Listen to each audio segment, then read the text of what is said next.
Let's return to This Week in America. Here's your host, Rick Bratton.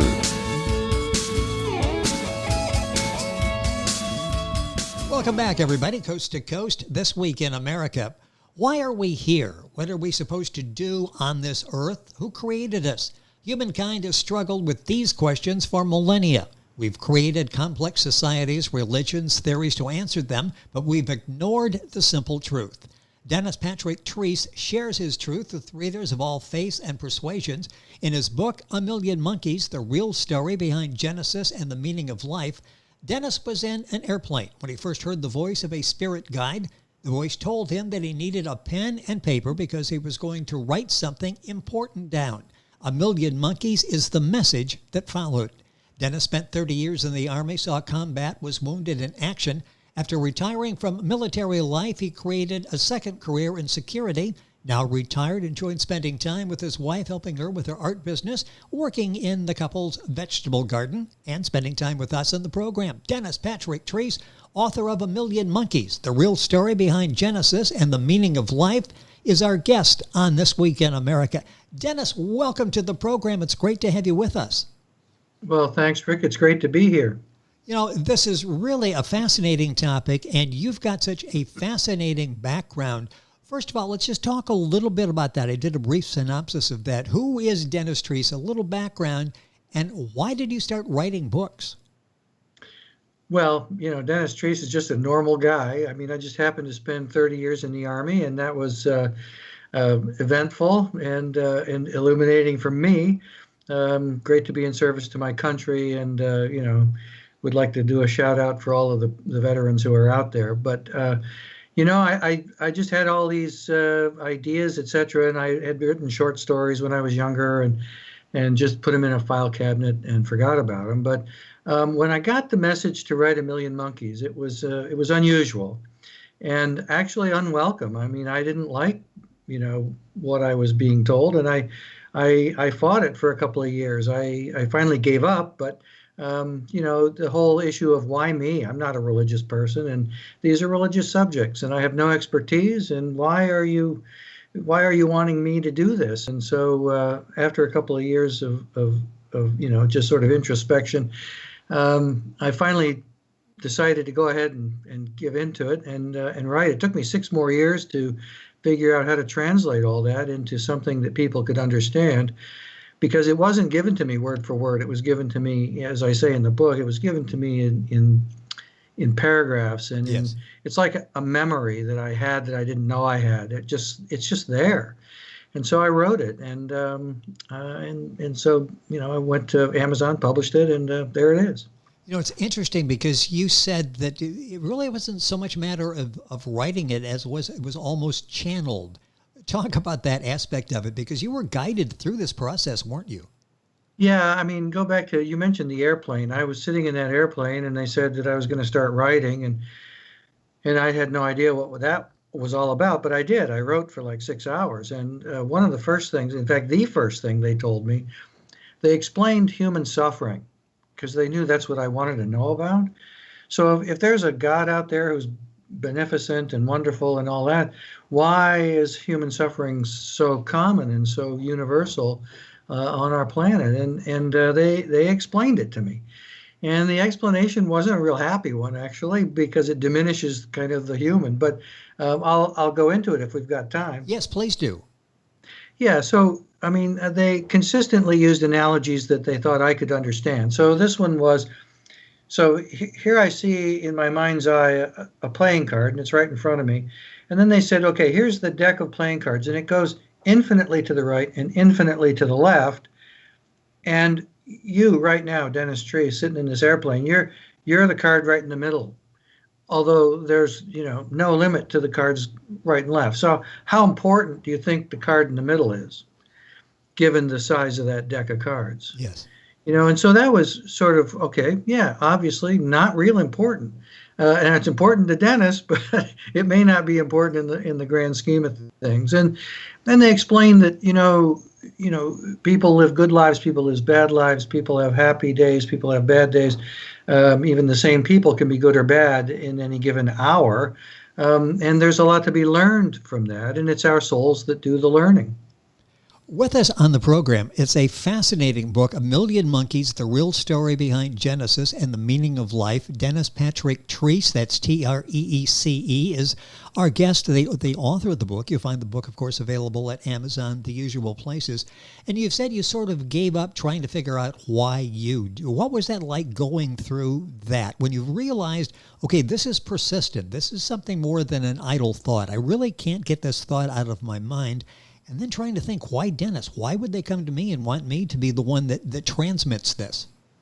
Well, I've asked myself that a million times, and I've come to the conclusion that, so first of all, I should back up a little bit. I asked them that exactly, and they always say, the answer. And so you have to sort of look within to find that answer, as they want you to do that. And so I realized, I think, that they knew that I wasn't going to try to start a religion about it. They knew I wasn't going to try to make, a big deal of it and become a famous, televangelist or any crazy thing. I was just going to get the message out. And so that's, I think, why they chose me. And the fact that I'm completely areligious. I have no particular dogma or credo to push or pull or worry about. I was a completely neutral person who could write this thing. So it's not like you had an agenda. It sounds like you had a clearly open mind as you were receiving this information. You've said this book not only talks about Genesis and the reason we're here, it also talks about the nature of souls and their journey and the role we play. In a short interview, we certainly can't do that justice, but sort of give us an overview on that, because all these questions that I ask in the beginning, that you ask in the book, you get these answers in clear perspective in your book, A Million Monkeys. Yeah, exactly. So, heaven and hell and love and hate and religion and all these things are defined for me by this spirit. And it was interesting. So just you asked me about the soul thing. So I'll talk about that first, but I want to talk about some other things as well. So souls, we're all born at the same time. We talk about, well, he's an old soul or whatever. Actually, souls are exactly the same age. They started with creation, but they aren't all as experienced as each other. So usually when you say he's an old soul, you're talking about a person who has a very mature soul partner, and they don't start out that way. I was given this picture that souls start life with absolutely nothing to know that they even exist. Yes. The analogy they gave me was they're like a hard drive with no ones or zeros. So they're alive, but they don't even have any way to know they're alive. And they have to go from that perspective, that complete innocence, all the way to perfection, and then rejoin the Creator. And that's where the phrase "a million monkeys" comes from. I never would have called the book "A Million Monkeys," but they gave me that, and they said because it's the million monkey theorem, which means, so literally it says that a million monkeys typing will eventually type something known like Hamlet. Yes. And so what it really means is all things that are possible will happen given sufficient time. And so humanity, for example, on this planet wasn't inevitable, but it was possible, and it happened, and we are who we are. And souls find us very useful to partner with. Before I ask about souls, you were ready to talk about another area, and I ask about that because I find that fascinating, and what you have written about that fascinating. Our guest is Dennis Patric Treece, A Million Monkeys, the real story behind Genesis and the meaning of life. You had several other areas you wanted to talk on that are prominent in the book as well. Yeah, so for example, one question that everybody has is, what happens when we die? Where do we go, et cetera, and the whole heaven and hell thing. And they were very clear about this. Neither of them exists in the way that we think they do, but we create them. And so it has to do with thought creation, which doesn't happen much on the physical plane. But when you die, your soul isn't physical. And so your body just rots and goes away, but your soul continues. And your soul has the memories of all of the lives that it's partnered with, and it's learning things from those partners. And if it feels guilty about something, it can create a hell. If you think that you need to be, falling from a height you can do that forever if you want. I mean, and that's what happens. I mean, you create your own punishment because you think you need it, and if you don't, you just create whatever happiness you want. And it's actually fascinating, and so there is sort of a heaven. There is really no hell other than the one we create for ourselves. And so actually that's kind of good news, really. But I think most organized religions cover the concept fairly accurately. Like Spirit told me, man, I get about 60% right, and 40% is based on supposition and agendas and whatever. So it's just kind of an interesting thing. But I urge people to read the book and read the definitions for love and hate and religion, etc. So regarding religion, it's like they said, well, the divine gave us all religions when he gave us free will. So we're completely free to invent whatever religions we want, most of which are well-intentioned, etc. They get kind of screwed up because people are, kind of screwed up. But in any event, he said, the Spirit said, this came with no endorsements. We create what we create. If we feel good about it, that's fine. Adopt it. If you feel good being one religion over another, that's wonderful.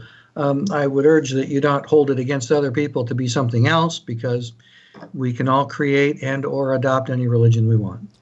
It's one of the many topics that you talk about. The book A Million Monkeys. Dennis Patric, Treece, our guest on the program. You encourage readers to find a different way to celebrate the Creator and the creation.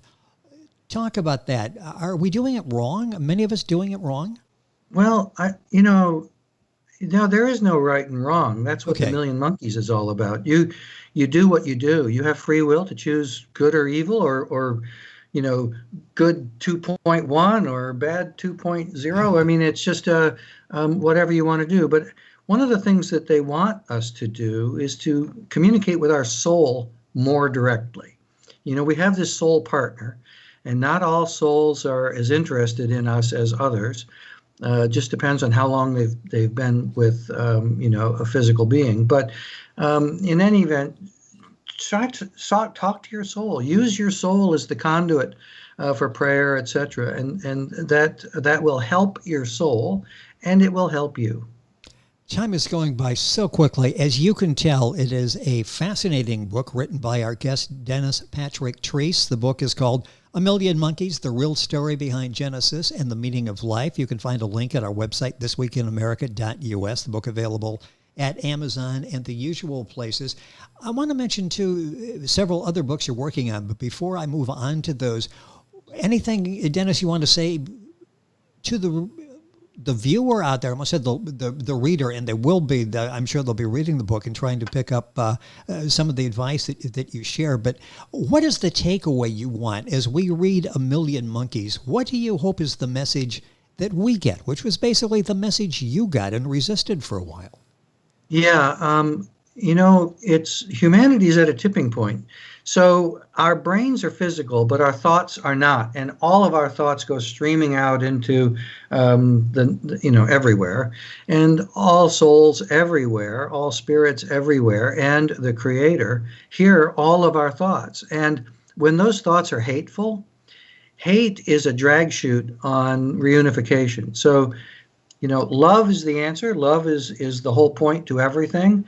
And any hateful thought creates a drag on that. So, the point to everything is to abandon hate in favor of love, regardless of provocation, as evidenced by every thought, word, and deed.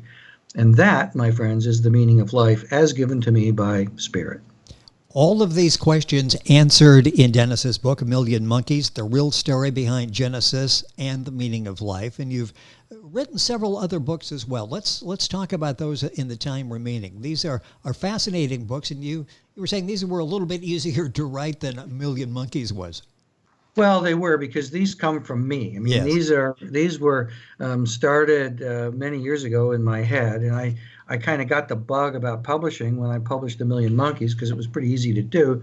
So I went ahead and began the next one, which is The Crown of Happenstance, and it's science fiction fantasy, and its creation actually happened in the North Carolina woods. I was on Army exercise out in the woods, and I saw a piece of barbed wire sticking out of the middle of a tree, and I thought, that's crazy. Who would drill a hole in a tree and stick a piece of old barbed wire in it? And then I saw a piece of barbed wire at 90 degrees to it sticking out of the tree as well, and I thought, you know what? This was a corner post for somebody's fence, and the tree grew around it. And then I realized that the tree had a different,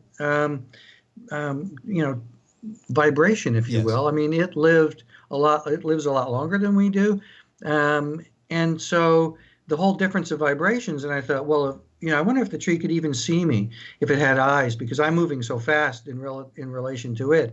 And then I thought, well, there could be somebody standing next to me, but they're at a different vibration and a different level of existence. And I don't know they're there. They don't know I'm here. And that just got me started about, well, that must be where space aliens come from. They don't come from space. They come from here, etc. So I invented the world Shonak, which is one of 6 cousin planets at different vibrations.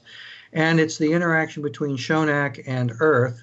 I think readers will find it pretty interesting. And I develop the culture at some length, because it's a series of books. I'm on the 3rd one now. I've got the Crown of Happenstance, and then It's About Time, and then Bot Diaries is the one I'm currently working on. I hope that it takes off and people are interested in it. It's an interesting world that you created. Talk about not just creating characters, but you create this world that they're living in. What kind of challenge is that to, this is a whole new world. This is Dennis's world that you've created. Yeah. Well, it really wasn't a challenge at all. I mean, it just flowed beautifully. Yes. Because, well, I'm kind of an inventive guy. And I wanted to create something that would be interest as it relates to Earth. So I made it completely opposite from Earth. So they don't have any money, they don't have sex, they don't have politics, they don't have government, they don't have any of the things that we have. They don't even have taste buds, so they don't really care about food. What they do have is unbelievably smart brains, and they're very technical.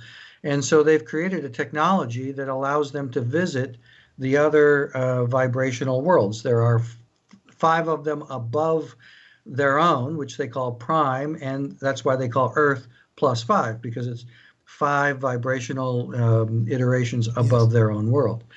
And so they find us so incredibly interesting.